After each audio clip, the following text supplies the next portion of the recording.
IBS के मरीजों में अक्सर मैंने यह देखा है कि किसी एक कारण से आईबीएस रोग, ये संग्रहणी रोग होता ही नहीं।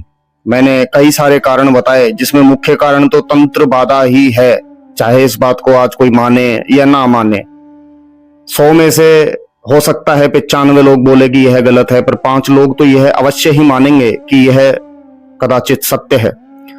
लेकिन अगर शारीरिक दृष्टिकोण से बात करूं तो शारीरिक दृष्टिकोण, मेरा अनुभव यह कहता है कि दबी हुई यौन इच्छा, सेक्सुअल डिजायर, हस्त मैथुन, ये एक बहुत बड़ा कारण निकल करके आया संग्रहणी रोग में।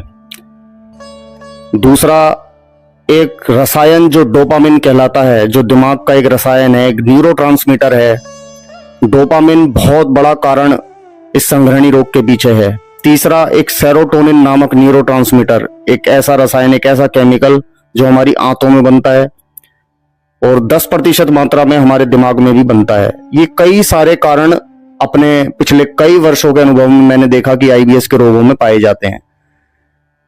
जब तक इन 3 से 4 मुख्य कारणों के ऊपर काम नहीं किया जाएगा, इस धरती पर, इस संसार में कोई भी डॉक्टर, कोई भी आईबीएस विशेषज्ञ या पेट रोग विशेषज्ञ इस संग्रहणी रोग को, इस आईबीएस के रोग को ठीक नहीं कर सकता। और मैं चैलेंज के साथ कहता हूं कि कोई भी डॉक्टर हो जिसने आज तक एक भी पेशेंट को ठीक किया हो आईबीएस संग्रहणी रोग के, चाहे वो किसी भी स्तर का डॉक्टर हो, किसी भी स्तर का, चाहे यूट्यूब पर ज्ञान देने वाला या कहीं और ज्ञान देने वाला, एक भी व्यक्ति को अगर उसने ठीक किया हो तो मुझे आकर के मिले व मेरे कॉन्टैक्ट नंबर पे संपर्क करे, प्रमाण के साथ मुझे दिखा दे कि एक मरीज भी कभी ठीक किया हो।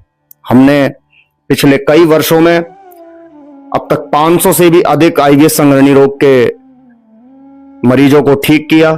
माता की कृपा से, दरबार की कृपा से यह संग्रहणी रोग इस दरबार में, ओमियो दरबार में, जहां ओम और योग की शक्ति एक साथ मिलकर के संचालित होती, यहीं पर इस रोग का समाधान हमने किया।